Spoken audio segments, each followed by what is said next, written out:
கௌதம் மேனன் தான் டைரக்டர். இப்போ அவருடைய அசிஸ்டன்ட் ஒரு லேடி வாயில் வந்து வாயில் நீ மயிரை பிடுங்குறேன்லாம் என்ன இவ்வளோ பாப்புலர் மேன் இந்த ஸ்டேட்டஸில் ஒரு லேடி இத்தனை பேர் எத்தனை கஷ்டமாக இருந்தது. நெக்ஸ்ட் டேலேருந்து ஷூட்டிங் வேண்டான்றேன். உங்களை வேண்டாம். I am out. இப்போ படங்கள் வாய்ப்பு வருதா சார்? இப்போ நடிக்கிறீங்க? இல்லை சார், வரல, வர்றதில்ல. அதுக்கு தொழில் இல்லையா, அதிர்ஷ்டம்னு ஒன்று இருக்கு இல்லையா. இந்த ஃபீல்டு எப்படின்னா, ஒரு நாய் போச்சுன்னாக்க கும்பிட்டுருங்க. ஏன்னா அந்த நாய் இன்னும் எப்போ டைரக்டர் ஆகும்னு அவங்க சான்ஸ் கொடுக்கும் தெரியாது. ஒரு ப்ரொடக்ஷன் ஹவுஸ்னால் அவங்க ஒரு பர்டிகுலர் செட் ஆஃப் பீப்புள் வச்சுக்கிறாங்க. அவங்க போட்டு நடித்து வந்து படத்தை முடிச்சுக்கிறாங்க. அவுட் சைடெல்லாம் வரதில்லை.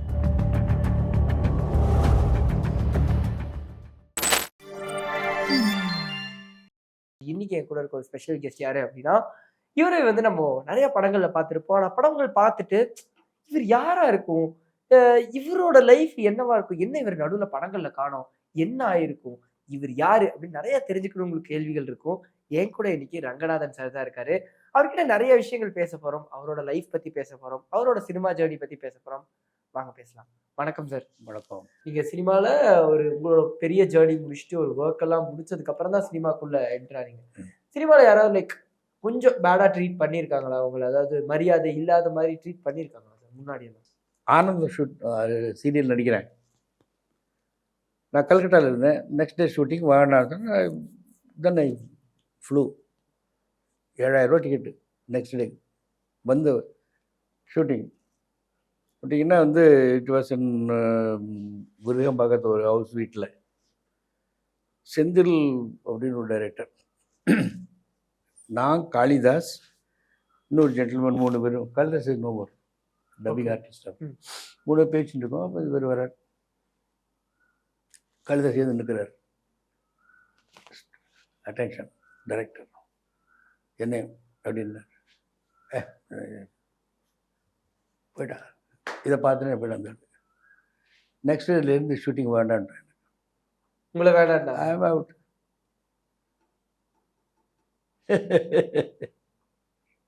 ஓ, இப்படிலாம் ட்ரீட் பண்ணுவாங்க.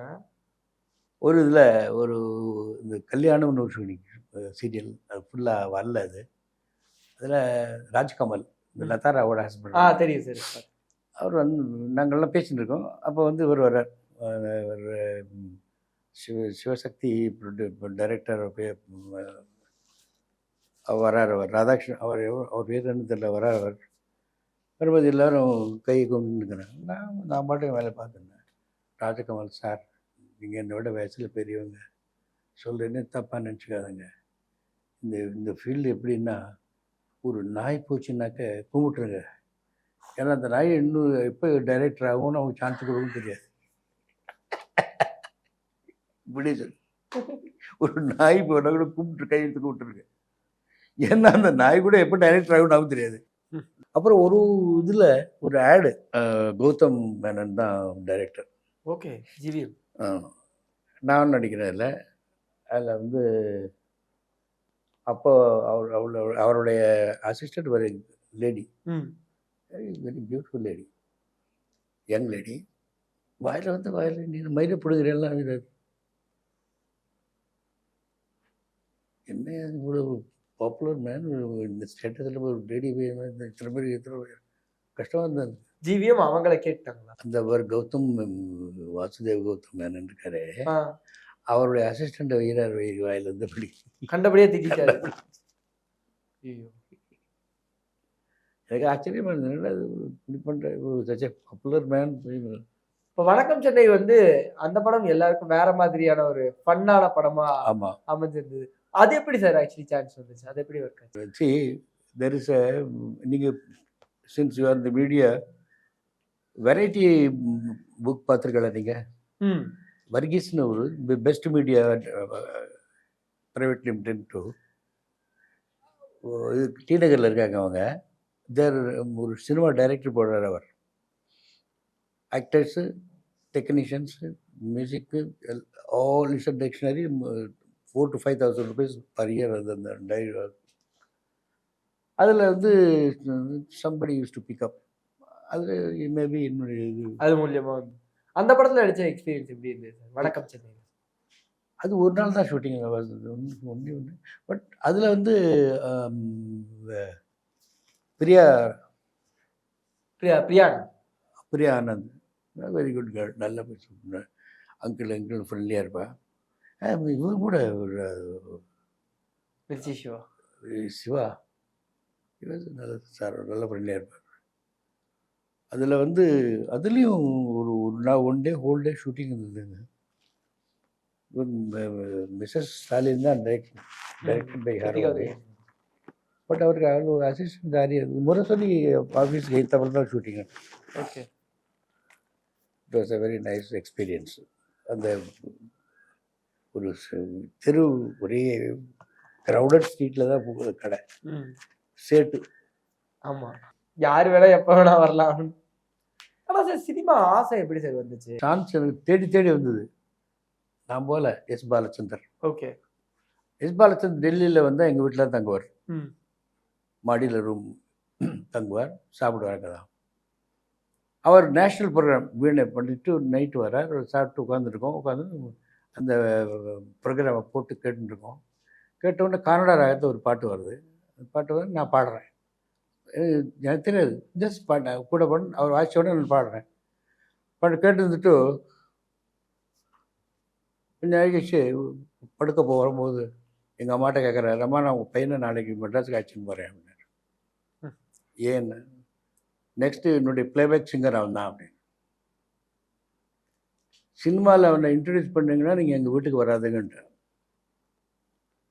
வாய்ப்பு வந்த போது இதே dialogue K S Gopalakrishnan Jaishankar role பணமா பாசமாக சிவாஜி என்ன செலக்ட் பண்ணி வாங்க சார் நான் ஒன்று லெட்டர் வந்து அது சென்டு டிக்கெட் வாங்க அப்படின்னு சொல்லியிருப்பேன். சின்னவதன் மாதிரிலாம் இங்கே அவனை கூப்பிடாங்க அவனுக்கு.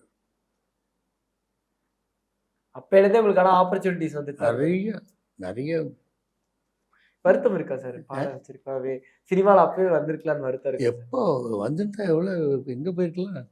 அதுக்கு தொழில் இல்லையா, அதிர்ஷ்டம்னு ஒன்று இருக்கு இல்லையா. ஆனால் சார் இப்போ நீங்கள் நல்லா வெல் நோன், ஓகே, எங்கேயாவது இடத்துல சம்பளம் எல்லாம் ஏமாத்திருக்காங்க, நீங்களும் சரி இப்போ காசு தானே ஏமாத்திட்டு போடலாம் வந்திருக்கீங்க? நிறையா சீரியலில் சாயங்காலம் 7 மணிக்கு மேலே தான் கேஷ் கொண்டு வருவான் அந்த கேஷியர். ஓகே. என்னுடைய ஷூட்டிங் 12 மணிக்கு முடிஞ்சு போச்சுன்னு வச்சுக்கோ, நான் 7 மணி வரைக்கும் வெயிட் பண்ண முடியாது. அடுத்த தடவை வந்து வாங்கிக்கிறேன்னா அவன் வாங்கிக்க முடியாது. அன்றைக்கி வாங்கிக்கலாம் போகணும். அப்புறம் எங்கிட்ட நிறைய பேர் கடன் வேறு, சார் ஒரு 2000 கூட 1000 கூட வாங்கியிருக்காங்க. நீங்களும் கொடுத்துருவீங்களா? கொடுத்துருவேன். என்ன பண்ணுறது, மழை பார்த்தா பாவமாக இருக்கும். இப்போ படங்கள் வாய்ப்பு வருதா சார்? இப்போ நடிக்கிறீங்களா? இல்லை சார், வரல, வர்றதில்லை. எதனால சார்? எதனால தெரிஞ்சுக்கலாம். தெரியல. ஏதாவது வேண்டான்னு ஏதாவது வாய்ப்புகள் வேண்டான்னு விட்டீங்களா? இல்லை நான் விடலை. I'm ready to act. Even சீரியலில் கூட நடிக்க சில எனக்கு சீரியலில் சில இடைஞ்சல்கள் இருந்தது. புரியுது சார், புரியுது. ஸோ அதனால் நான் சீரியல் விட்டேன். இல்லை நடிக்கிறது ஒன்லி மூவி தான் பண்ணுறது. மூவியில் வந்து இன்னும் எனக்கு அப்ரிஷியேட் பண்ணுற ஆள் இப்போ போயிட்டார், அவர் போயிட்டார். சங்கர் வந்து இப்போது கொஞ்சம் கேப் விட்டுருக்காருன்னு நினைக்கிறேன். இப்போ இன்னும் ப்ரொடியூஸ் பண்ணல. அதோடு இல்லாமல் இப்போ எப்படி ஆச்சுனாக்கா ஒரு குரூப் வச்சுக்கிறாங்க. ஒரு ஒரு ப்ரொடக்ஷன் ஹவுஸ்னால் அவங்க ஒரு பர்டிகுலர் செட் ஆஃப் பீப்புள் வச்சுக்கிறாங்க. அவங்க போட்டு நடித்து வந்து படத்தை முடிச்சுக்கிறாங்க. அவுட் சைடெல்லாம் வரதில்லை. அவுட் சைடில் வர முடியாதே, அவங்களுக்குள்ளேயே எல்லாமே செட் பண்ணி எடுத்துறாங்க. ஒரு செல்ஃப் கண்டெய்ன்டு யூனிட்டாக படுத்து இல்லையா, வெளியிலேருந்து ஒரு இப்போல்லாம் சார் டேலண்ட்டுக்கு எங்கே சார் இப்போ மதிப்பு இருக்குது சொல்லுங்கள்? இல்லை சார், ஒன்று வேணாம் சார். தமிழ் ஆக்டர்ஸுக்கு நேஷ்னல் அவார்டு வந்து எத்தனை வருஷம் இருக்கும் ஞாபகம் இருக்கா உங்களுக்கு? இல்லை சார், எனக்கு கரெக்டாக ஏன் வரல? தெலுங்குல ப்ரொடியூஸ் பண்ணுற அளவுக்கு கரேஜ் கூட தமிழில் இல்லையே. இல்லையே, இந்த RRR எடுத்தாங்களே, பாகுபலி எடுக்க முடியுமா தமிழ்காரில்? தமிழ் ப்ரொடியூஸ் பண்ண முடியுமா? அதை ஒன்று வேணா சீரியல் எடுத்துங்க சார். இப்போ சீரியல் பார்க்க முடியாது இருக்கு. இல்லை, கொஞ்சம் வேற மாதிரி போயிடுச்சு சார்.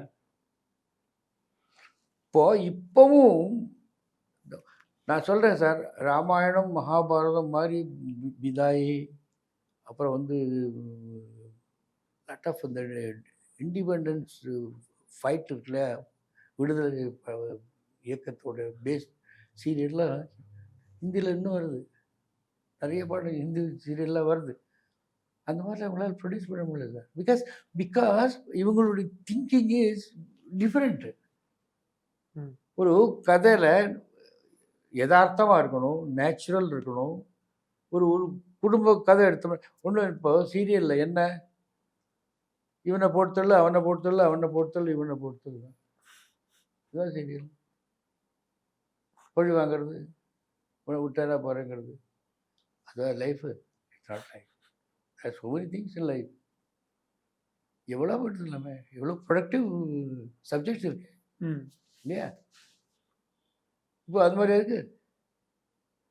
இவனை பார்த்து அவன் பொறாமப்படுறது, அவனை பார்த்து இவன் பொறாமப்படுறது, அவனை போய் இவன் போட்டு தள்ளுறேங்கிறது, இவனை ஒன்று மணி போல லேடிஸை கொலகாரிகளாக மாட்டாங்க. சார் நீங்க சொல்லும்போது சொல்லியிருந்தீங்களே ட்ரிபிள் ஆர், பாகுபலி மாதிரி படங்கள் ஆக்சுவலி தமிழ்ல பண்ணாங்க சார். 2.0 வந்து கிட்டத்தட்ட 600 கோடி பட்ஜெட்ல உருவான படம் தான் சார். இதில் பொன்னியின் செல்வன் 500 கோடி டெக்னிக்கல் சொல்லுங்க. 500 கோடியில தான் பொன்னியின் செல்வன் உருவாச்சு. ஆமாம். அப்புறம் வந்துட்டு ட்ரிபிள் ஆர் இது 2.0 வந்து கிட்டத்தட்ட 600 கோடி செலவுல தானே சார் உருவாச்சு. 600 கோடி நீங்கள் பார்த்தீங்களா? ஆனா அனௌன்ஸ்மெண்ட் தானே சார் சொல்ல முடியும். சார் இப்போ பாகுபலி பண்ண நம்ம என்னையா சார் பொன்னியின் செல்வன் சொல்லுங்க, நான் ஒத்துக்கிறேன்.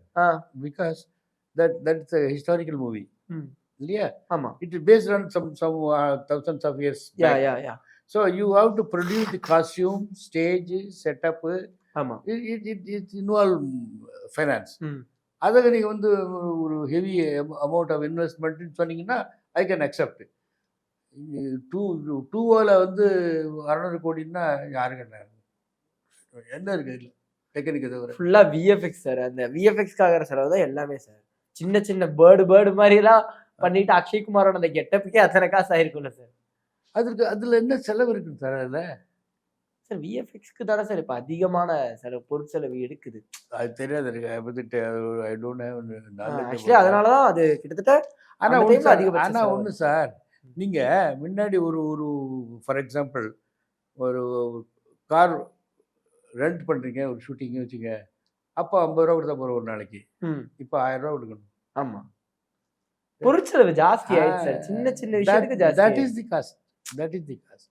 தி எக்ஸ்பென்சஸ் எப்போ ஆச்சுன்னா cost of living was increase.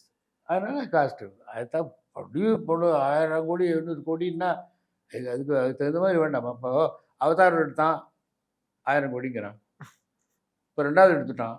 ஆமாம். ஸோ நிறைய விஷயங்கள் பேசணும் சார். நீங்கள் உங்களோட லைஃப் பற்றி, உங்கள் படங்கள் பற்றி, சினிமா பற்றின்னு பேசணும். இந்த ஒரு சந்திப்புக்கு ரொம்ப ரொம்ப நன்றி சார்.